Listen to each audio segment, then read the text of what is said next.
नमस्ते प्रणाम दोस्तों, मैं शिवानी वर्मा लोकगीत चैनल में आप लोगों का स्वागत है। और आज मैं लेकर आई हूँ भाई बहन का दर्द भरा ये राखी सावन कजरी गीत है। आप लोग सुनिएगा, कमेंट करके बताइएगा कैसा लगा आप लोगों को। तो आइए सुने ये प्यारा सा राखी सावन कजरी गीत। हमारो बीराना भैया बसे परदेसवा, सोची सोची रोवई बहिनियाना। हमारो बीराना भैया बसे परदेसवा, सोची सोची रोवई बहिनियाना। सोची सोची रोई बहिनियाना हो, सोची सोची रोई बहिनियाना। हमारो बीराना भैया बसे परदेसवा, सोची सोची रोई बहिनियाना। आजू बाटे मोरे भैया रखिया के दिनवा, आजू बाटे मोरे भैया रखिया के दिनवा। पकड़ी टीर न घर चलाया त्यो ना, रखिया बांधित हम भैया तोरी कलैया। मनवा हर्षित होई है ना, रखिया बांधित भैया हम तोरी कलैया। अमर रहे बहिनी भाई के प्यारे नाम।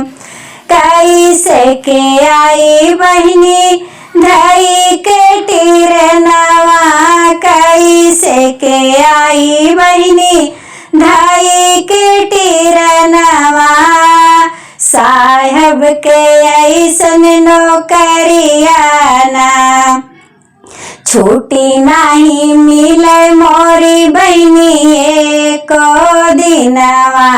कैसे के आई हम घरवाना, पेटवा के खातिर बहिनी छोड़े हम घरवा।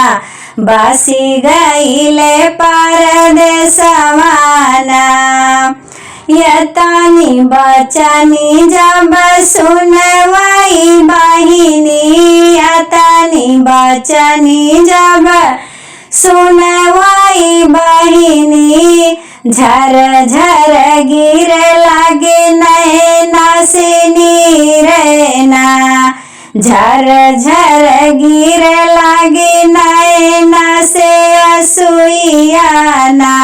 सब सखी मिली बान्हे अपने भैया के रखिया, हमारो बीराना बसे परदेसवा ना।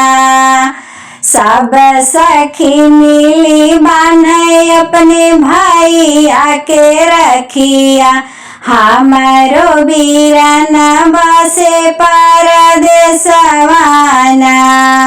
हमारो बीराना बसे परदेसवा ना हो, हमारो बीराना बसे परदेसवा ना।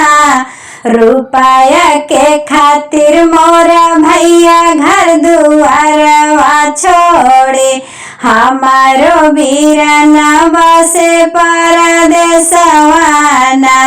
घरवा मेरो मैं माई बाबू, आंगने पतरी तिरियावाना। रुपया के खातिर भैया छोड़े घर दुआरवा, नौकरिया ऐसन चीज ना। पेटवई के खातिर मोरा भैया छोड़े घर दुआरवा, छोड़ी के पतरी तिरियावाना।